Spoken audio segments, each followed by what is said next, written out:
मित्रांनो, माझा एक खूप चांगला मित्र आहे. त्याचं नाव सागर. आम्ही दोघे अगदी जीवाभावाचे मित्र आहोत. एकदा मी माझ्या वाढदिवसाच्या पार्टीसाठी सागरच्या संपूर्ण कुटुंबाला आमंत्रित केलं. संध्याकाळी त्याचे कुटुंब घरी आलं. सगळ्यांनी मिळून पार्टीचा आनंद घेतला. सागरचे वडील म्हणजे संजय काका देखील आले होते, पण ते आल्यापासून त्यांच्या नजरा माझ्या आईवर म्हणजेच राधा यांच्यावर होत्या. ते सतत आईला टक लावून पाहत होते. आणि ही गोष्ट आईच्या लक्षातही आली होती. मला जाणवलं की आई देखील त्यांना हसत डोळे मटकावून लाईन देत होत्या. मग पार्टीत डान्स सुरू झाला आणि आई डान्स करायला लागली. थोड्या वेळाने संजय काका देखील आईसोबत डान्स करायला लागले. ते डान्स करताना आईच्या व्यक्तिमत्वाला स्पर्श करत होते. पण आई काहीच बोलत नव्हती. उलट ती मजा घेत असल्यासारख्या दिसत होत्या. आता रस्ता मोकळा झाला होता. पार्टी संपल्यानंतर सगळे घरी गेले. सागरही गेला, पण आईने संजय काकांना थांबायला सांगितलं. काका थांबले. मला कळून चुकलं होतं की आज रात्री काहीतरी खास घडणार आहे. मी झोपायचं नाटक करून माझ्या खोलीत गेलो, पण थोड्या वेळाने हळूच बाहेर आलो आणि लपून सगळं पाहायला लागलो. मी पाहिलं, आई संजय काकांच्या मिठीत होती. ती दोघं एकमेकांना किस देत होते. थोड्या वेळाने काकांनी तिच्या व्यक्तिमत्व मोकळं केले आणि त्यांना हाताने सुंदर वेळेचा अनुभव दिला. आईला हात दुखत आहे आणि मजाही येत होती. तेवढ्यात काका म्हणाले, राधा, तू तर एकदम मस्त माल आहेस. आधी का नाही भेटलीस? तू आधी भेटली असतीस तर मी तुला माझी खास बनवलं असतं. आई हसत म्हणाली, मी आतापर्यंत न जाणे किती जणांसोबत सुंदर वेळेचा अनुभव घेतला आहे. जिथे जाते तिथे मला सुंदर वेळेचा अनुभव घ्यायला आवडतं. काका म्हणाले, अरे तू तर खरंच रंगीली आहेस. आई ही हसत म्हणाली, हो मी रंगीलच आहे. मला नवीन नवीन अनुभव आवडतात.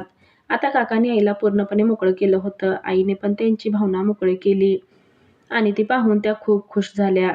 त्यांनी लगेचच भावनेला सुंदर अनुभव दिला. थोड्या वेळाने काकांनी आईला उचलून बेडवर रूममध्ये नेलं आणि बेडवर टाकलं. तेवढ्यात आई म्हणाली, प्लीज आता जास्त वेळ लावू नका.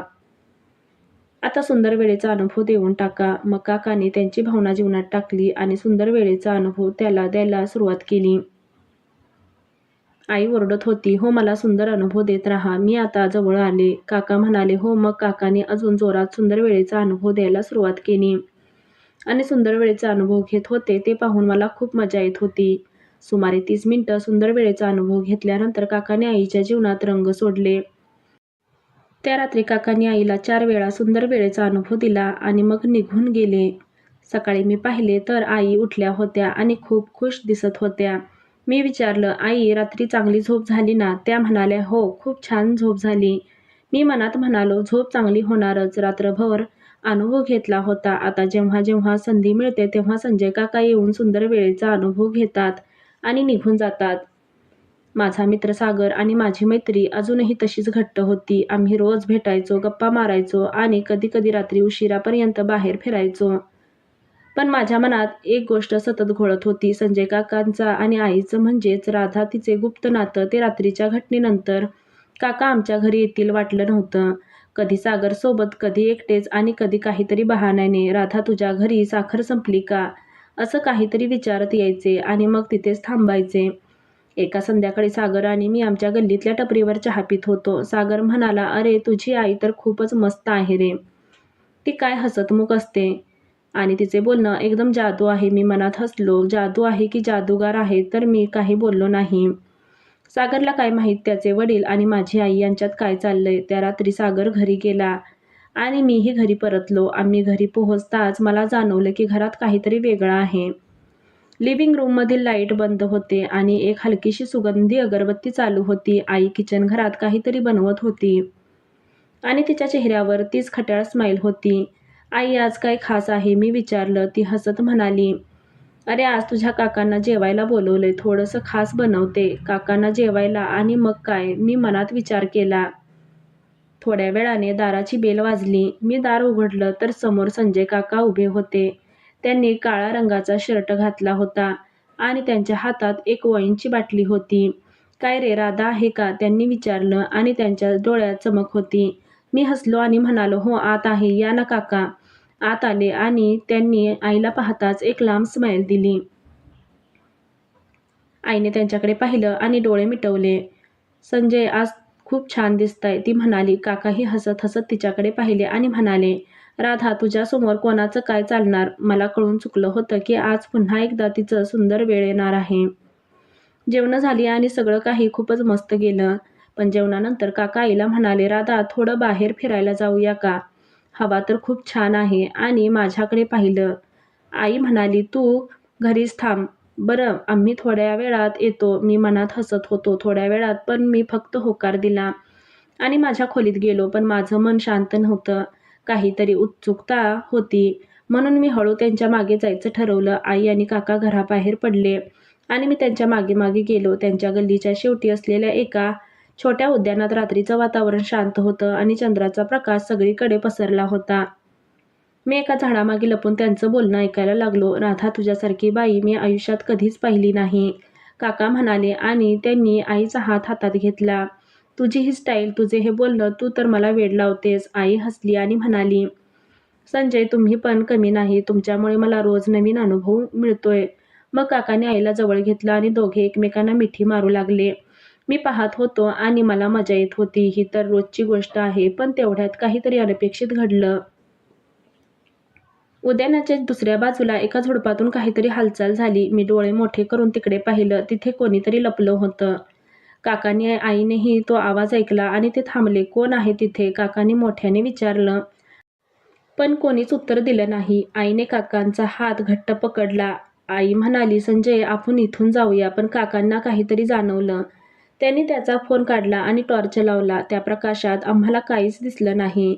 पण मला खात्री होती की तिथे कोणीतरी आहे. मी हळूच पुढे सरकलो आणि मग मला आणखी एक माणसाची सावली दिसली. तो कोण होता? सागर होता का की कोणीतरी अनोळखी?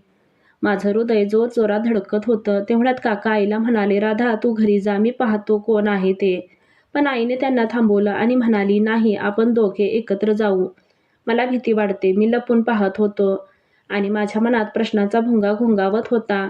हा कोण आहे आणि याला आमच्या घरी काय हवंय? काकाने पुन्हा टॉर्च फिरवला आणि त्या सावलीने एकदम पळायला सुरुवात केली. काका त्याच्या मागे धावले आणि मीही हळूच त्यांच्या मागे गेलो. पण तो माणूस अंधारात गायब झाला. काकाने मागे वळून पाहिलं आणि मला पाहिलं. "तू तिथे काय करतोस?" ते ओरडले आणि मी फक्त तुम्हाला फॉलो केलं. आई माझ्याकडे रागाने पाहत म्हणाली, "तुला सांगितलं होतं ना घरी थांबायला." पण काकांनी मला शांत केलं आणि म्हणाले, "ठीक आहे, आता घरी चला. पण ही गोष्ट कोणाला सांगायची नाही बरं." मी होकार दिला, पण माझ्या मनात प्रश्नाचा गोंधळ सुरू होता. त्या रात्री घरी परतल्यानंतर माझं मन शांत होत नव्हतं. सागरचा बाप म्हणजे संजय काका आणि माझी आई राधा यांच्यातलं नातं आता मला गुप्त वाटत नव्हतं. पण त्या उद्यानातील ती सावली, ती कोण होते आणि ती आम्हाला का फॉलो करत होती? माझ्या डोळ्यात प्रश्नाचं काहूर माजलं होतं. मी माझ्या खोलीत गेलो, पण झोप काही लागेना. बाहेरून रात्रीच्या शांततेचा आवाज येत होता. पण माझ्या मनात एक वेगळीच खळबळ होती. सकाळी उठलो तेव्हा आई स्वयंपाकघरात चहा बनवत होती. तिच्या चेहऱ्यावर तीच खट्याळ स्माईल होती. जणू काल रात्री काहीच घडलं नव्हतं. "आई, काल रात्री त्या उद्यानात कोण होतं?" मी हळूच विचारलं. तिने माझ्याकडे एकदम पाहिलं आणि त्याच्या डोळ्यात एक क्षणासाठी भीती दिसली. लगेच ती हसली आणि म्हणाली, "अरे काही नाही. कदाचित कोणीतरी रात्री फिरायला आलं असेल. तू जास्त विचार नको करू." पण मला तिच्या बोलण्यावर विश्वासच येईना. ती काहीतरी लपवत होती. सागरशी भेटायचं ठरलं आणि मी त्याला आपल्या नेहमीच्या टपरीवर भेटलो. सागर नेहमीसारखा हसत खेळत होता, पण मला त्याच्याशी त्या सावलीबद्दल बोलायचं होतं. "सागर, काल रात्री तू कुठे होतास?" मी विचारलं आणि तो म्हणाला, "मी घरीच होतो." "का रे, काय झालं?" त्याच्या चेहऱ्यावर काही संशय नव्हता, पण मला खात्री नव्हती की तो खरं बोलतो की नाही. जर सागर तिथे नव्हता तर कोण होता? त्या दिवशी दुपारी मी घरी परतलो, तेव्हा संजय काका पुन्हा आमच्या घरी आले होते. त्यांनी एकदाच आईला मिठी मारली आणि दोघं हसत-हसत स्वयंपाकघरात गेले. मी माझ्या खोलीत गेलो, पण माझं लक्ष त्यांच्यावर होतं. काकांनी हळूच आईला विचारलं, "राधा, काल रात्री त्या उद्यानात कोण होतं? मला वाटते कोणीतरी आपल्याला फॉलो करत होतं." आणि आईने हलकीच हसत त्यांचा हात हातात घेतला आणि म्हणाले, "संजय, तू जास्त विचार करतोस. कोणीतरी रस्त्यावरून जाणारा असावा. आपण आपलं बघूया." पण मला जाणवलं की आई काहीतरी लपवत होती. तिच्या बोलण्यात एक खट्याळ स्माईल आता बनावट वाटत होती. त्या रात्री मी ठरवलं की मला या सावलीचा रहस्य शोधायचं आहे. मी माझ्या खोलीत बसलो आणि विचार करू लागलो, तर सागर तिथे नव्हता. तर कोण असू शकतं आणि त्याला आपल्या घरी काय हवं? मला आठवले की गेले काही दिवसांपासून आमच्या गल्लीत एक नवीन माणूस दिसत होता. तो नेहमी काळा रंगाचा जॅकेट घालायचा आणि त्याचा चेहरा नीट दिसायचा नाही. कदाचित तोच त्या रात्री उद्यानात होता, पण त्याचा आणि आईचा काय संबंध? दुसऱ्या दिवशी मी सागरला घेऊन त्या उद्यानात गेलो. आम्ही त्या झुडपाजवळ गेलो, जिथे ती सावली दिसली होती. मी जमिनीवर काहीतरी शोधायला प्रयत्न केला आणि मग मला एक छोटीशी चिठ्ठी सापडली, जी झुडपात अडकली होती. ज्यावर लिहिलं होतं, राधा, मी सगळं जाणतो. तुझी आणि संजयची गोष्ट मला माहीत आहे. लवकरच भेटू. माझ्या पायाखालची जमीन सरकली. ही चिठ्ठी कोणी लिहिली आणि याला आई आणि काकाचं नातं कसं कळालं? मी सागरला ती चिठ्ठी दाखवली. त्यांनी ती वाचली आणि त्याचा चेहरा पांढरा पडला. अरे, हे काय आहे? माझ्या बाबांबद्दल कोण लिहितंय असं? तो घाबरलेला दिसत होता. मी त्याला शांत केले आणि म्हणालो, सागर, तू घाबरू नको. आपण याचा शोध घेऊ. पण माझ्या मनात एक शंका आली. सागरला खरंच काही माहीत नाही का? त्या रात्री मी ठरवलं की मी स्वतः त्या जॅकेटवाल्या माणसाचा पाठलाग करणार. मी माझ्या सायकलवर स्वार झालो आणि गल्लीत फिरायला लागलो. थोड्या वेळाने मला तो माणूस दिसला. त्यांनी तेच काळं जॅकेट घातलं होतं आणि तो आमच्या घराकडे येत होता. मी त्याच्या मागे गेलो, पण त्याने मला पाहिलं आणि तो एकदम पळायला लागला. मी त्याचा पाठलाग केला, पण तो गल्लीच्या अंधाऱ्या कोपऱ्यात गायब झाला. घरी परतलो तेव्हा आई आणि काका पुन्हा एकदा सुंदर वेळेचा अनुभव घेत होते. मी हळूच त्यांच्याकडे पाहिलं. आई ओरडत होती, संजय, आज जरा चांगला सुंदर वेळेचा अनुभव द्या, आणि काकांनी तिच्या मागण्या पूर्ण केल्या. पण माझं लक्ष त्यांच्यावर नव्हतं. माझ्या डोळ्यात चिठ्ठी आणि तो जॅकेटवाला माणूस घोळत होता. पुढच्या काही दिवसात गल्लीत विचित्र गोष्टी घडायला लागल्या. आमच्या घराच्या दारावर कोणीतरी रात्री लाल रंगाने राधा असं लिहिलं. एकदा तर कोणीतरी आमच्या खिडकीतून डोकावताना दिसला. मी आणि सागरने ठरवलं होतं की आम्ही रहस्याचा शोध घेणार. आम्ही गल्लीतल्या लोकांशी बोलायला सुरुवात केली आणि आजूबाजूवाल्यांनी सांगितलं की त्यांनी त्या जॅकेटवाल्या माणसाला रात्री उद्यानात पाहिलं होतं आणि तो कोणाशी तरी फोनवर बोलत होता. त्याने राधा आणि संजय हे नाव घेतलं होतं. आता मला खात्री झाली की हा माणूस कोणीतरी जवळचा आहे. पण कोणी याबद्दल आईला विचारलं. एका संध्याकाळी मी तिला थेट विचारलं, आई, तुला कोणीतरी धमकी देते का? तिने माझ्याकडे आश्चर्याने पाहिलं आणि म्हणाली, तुला असं का वाटते? मी तिला ती चिठ्ठी दाखवली. ती वाचून ती शांत झाली आणि मग हसत म्हणाली, अरे, हा कदाचित कोणाचा वेडेपणा असेल. तू काळजी नको करू. पण तिच्या डोळ्यातील भीती मला लपली नाही. एका रात्री मी आणि सागरने ठरवले की आम्ही त्या जॅकेटवाल्या माणसाला पकडणार. आम्ही उद्यानात लपलो आणि वाट पाहायला लागलो. रात्रीचे 12 वाजले आणि मग आम्हाला ती सावली दिसली. तो पुन्हा त्या झुडपाजवळ आला आणि यावेळी त्याच्या हातात एक लांबलचक चाकू होता. माझं हृदय जोरजोरात धडकत होते.